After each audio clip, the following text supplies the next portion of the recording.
कर्पूरिघोरं करुणावतारं संसारसारं भुजगेन्द्रहारं सदा वसन्तं हृदयारविन्दे भवं भवानी सहितं नमामि। भवं भवानी सहितं नमामि। श्री शिवाय नमस्तोभ्यम। आप सुन रहे हैं श्री शिव महापुराण कथा रुद्र संहिता के पंचम खंड युद्ध से।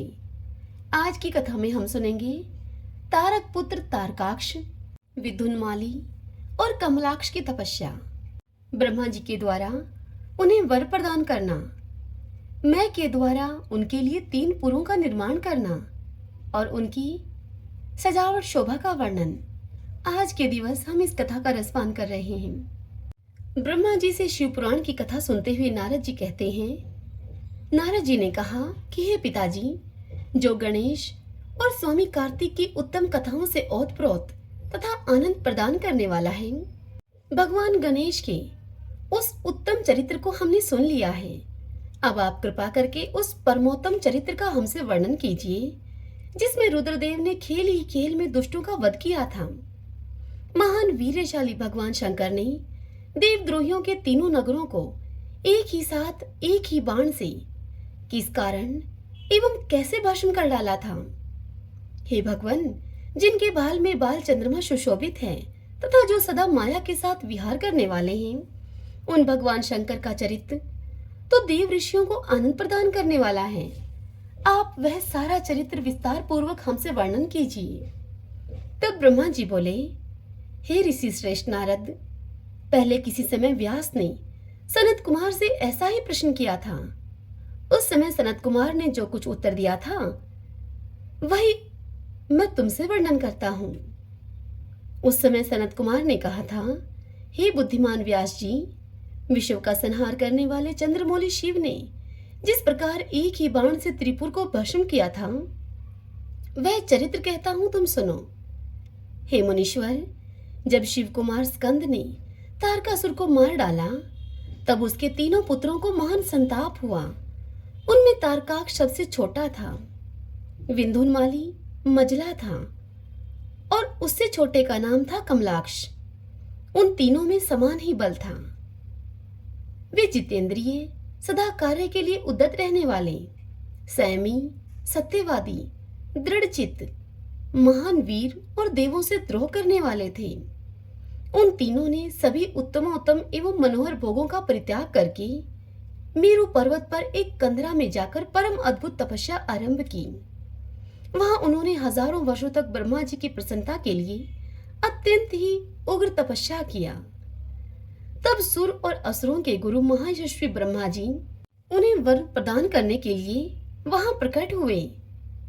ब्रह्मा जी ने उनसे कहा कि हे महादैत्यों, मैं तुम लोगों के तप से प्रसन्न हो गया हूं, अतः तुम्हारी कामना के अनुसार तुम्हें सभी वर प्रदान करूंगा मैं। हे देवद्रोहियों, मैं सबकी तपस्या के फलदाता और सर्वदा सब कुछ करने में समर्थ हूं। अतः बताओ, तुम लोगों ने इतना घोर तप किस लिए किया है? सनत कुमार जी आगे कहते हैं कि हे मुने, ब्रह्मा जी की वह बात सुनकर उन सब ने अंजलि बांधकर पितामह के चरणों में प्रणिपात किया और फिर धीरे धीरे अपने मन की बात कहना आरंभ किया। वे तीनों दैत्य बोले, हे देवेश, यदि आप हम पर प्रसन्न हैं और हमें वर देना चाहते हैं, तो यह वरदान दीजिए कि समस्त प्राणियों में हम सबके लिए अविद्य हो जाएं, अर्थात हमारा कोई वध न कर सके। हे जगन्नाथ, आप हमें स्थिर कर दें और हमारे जरा, रोग आदि सभी शत्रु नष्ट हो जाएं तथा कभी भी मृत्यु हमारे समीप न फटके। हम लोगों का ऐसा विचार है कि हम लोग अजर अमर हो जाएं और त्रिलोकी में अन्य सभी प्राणियों को मौत के घाट उतारते रहें। क्योंकि हे ब्राह्मण, यदि 5 ही दिनों में काल की गाल में चला जाना निश्चित ही है, तो अतुल लक्ष्मी, उत्तमोत्तम नगर, अन्यान्य भोग सामग्री, उत्कृष्ट पद और ऐश्वर्य से क्या प्रयोजन है? मेरे विचार से तो उस प्राणी के लिए ये सभी व्यर्थ हैं। सनत कुमार जी इस कथा को सुनाते हुए आगे कहते हैं कि हे महर्षि, उन तपस्वी दैत्यों की यह बात सुनकर ब्रह्मा जी अपने स्वामी गिरिशाई भगवान शंकर का ध्यान करने लगे और ध्यान करने के बाद उनसे बोले, ब्रह्मा ने तारकासुर के उन पुत्रों से कहा कि हे असुरों, अमर तो सभी को नहीं मिल सकता, अतः तुम लोग अपना यह विचार छोड़ दो। इसके अतिरिक्त अन्य कोई वर हो जो तुम्हें रुचता हो तो उस वर को मांग लो, क्योंकि हे दैत्यों, इस भूतल पर जहां कहीं भी जो प्राणी जन्मा है अथवा जन्म लेगा वह जगत में अजर अमर तो हो ही नहीं सकता। इसलिए पाप रहित हे असुरों, तुम लोग स्वयं अपनी बुद्धि से विचार करके मृत्यु की वंचना करते हुए कोई ऐसा दुर्लभ एवं दुस्साध्य वर मांग लो जो देवता और असुरों के लिए अशक्य हो। उस प्रसंग में तुम लोग अपने बल का आश्रय लेकर पृथक पृथक अपने मरण में किसी हेतु को मांग लो, जिससे कि तुम्हारी रक्षा हो जाए और मृत्यु तुम्हें वर्ण न कर सके। सनत कुमार जी इस कथा को आगे सुनाते हुए महर्षि से कहते हैं कि हे महर्षि, ब्रह्मा जी के ऐसे वचनों को सुनकर वे 2 घड़ी तक ध्यानावस्थ हो गए और फिर कुछ सोच विचार करके सर्वलोक पितामह ब्रह्मा जी से भी बोले। दैत्यों ने कहा, हे भगवान, यद्यपि हम लोग प्रबल पराक्रमी हैं, तथापि हमारे पास कोई ऐसा घर नहीं है जहां पर हम शत्रुओं से सुरक्षित रहकर सुखपूर्वक निवास कर सकें। अतः आप हमारे लिए ऐसे 3 नगरों का निर्माण करा दीजिए जो कि अत्यंत ही अद्भुत और संपूर्ण संपत्तियों से संपन्न हो तथा देवता जिनका प्रदर्शन न कर सके। हे लोकेश, आप तो जगत गुरु हैं। हम लोग आपकी कृपा से ऐसे 3 पुरों में अधिष्ठित होकर इस पृथ्वी पर विचरण करेंगे। इसी बीच तारकाक्ष ने ब्रह्मा जी से कहा कि विश्वकर्मा मेरे लिए जिस नगर का निर्माण करें वह स्वर्णमय हो और देवता भी उसका भेदन न कर सके। तत्पश्चात कमलाक्ष ने चांदी के बने हुए अत्यंत विशाल नगर की याचना की और विद्युन्माली ने तो प्रसन्न होकर वज्र के समान कठोर लोहे का बना हुआ एक बड़ा नगर मांगा।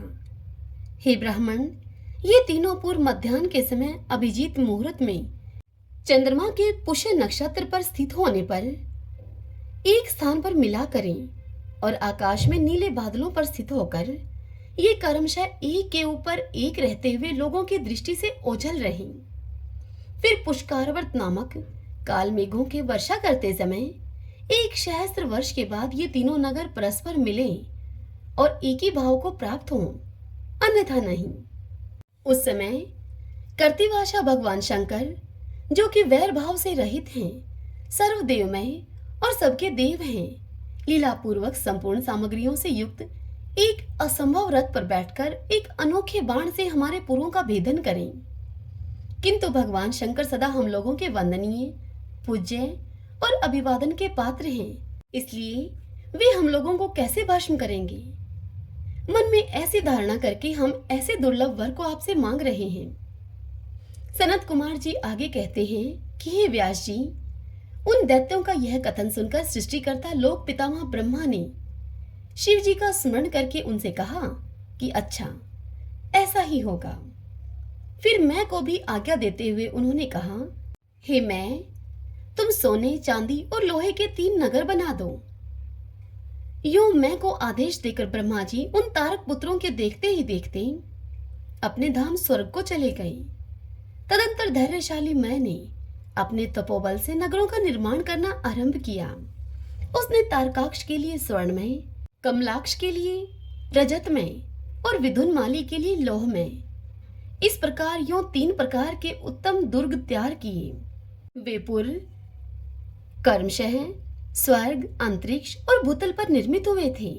असुरों के हित में तत्पर रहने वाला मैं इन तीनों पुरों को तारकाक्ष आदि असुरों के हवाले करके स्वयं भी उसी में प्रवेश कर गया। इस प्रकार उन तीनों पुरों को पाकर महान बल पराक्रम से संपन्न होकर वे तारकासुर के लड़के उनमें प्रविष्ट हुए और समस्त भोगों का उपभोग करने लगे। वे तीनों नगर कल्प वृक्षों से व्याप्त तथा हाथी घोड़ों से संपन्न थे। उनमें मणि निर्मित जालियों से आच्छादित बहुतेरे महल बने हुए थे। वे पद्म राग के बने हुए एवं सूर्य मंडल के समान चमकीले विमानों से, जिनमें कि चारों ओर दरवाजे लगे थे, उनसे शोभायमान थे। कैलाश शिखर के समान ऊंचे तथा चंद्रमा के समान उज्जवल दिव्य प्रसादों और गोपुरों से उनकी अद्भुत शोभा हो रही थी। वे अप्सराओं, गंधर्वों, सिद्धों और चारणों से खचाखच भरे थे। प्रत्येक महल में शिवालय तथा अग्निहोत्रशाला की प्रतिष्ठा हुई थी।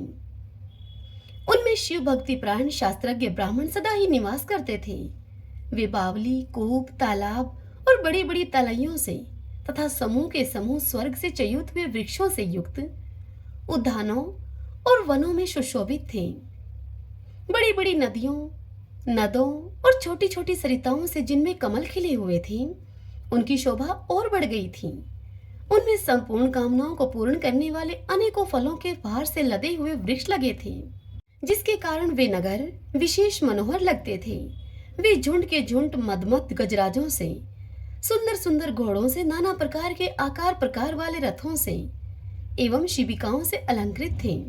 उन नगरों में पृथक पृथक क्रीड़ा स्थल बने थे और वेदाध्ययन की पाठशालाएं भी भिन्न भिन्न निर्मित थीं। वे पापी पुरुषों के लिए मन वाणी से भी अगोचर थे। उन नगरों को सदाचारी पुण्यशील महात्मा ही देख सकते थे। पति सेवा प्रायण तथा कुधर्म से विमुख रहने वाली पतिव्रता नारियों ने उन नगरों के उत्तम स्थलों को सर्वत्र पवित्र कर रखा था। उनमें महाभाग शूरवीर दैत्य और श्रुति स्मृति के अर्थ के तत्वज्ञ एवं सर्वधर्मपरायण ब्राह्मण अपनी स्त्रियों और पुत्रों के साथ वहां निवास करते थे।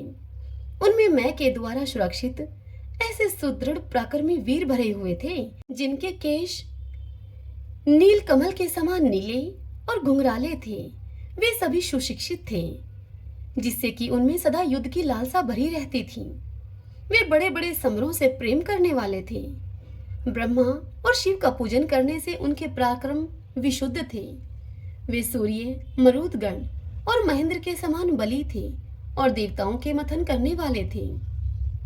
वेदों, शास्त्रों और पुराणों में जिन जिन धर्मों का वर्णन किया गया है, वे सभी धर्म और शिव के प्रेमी देवता वहां चारों ओर व्याप्त थे।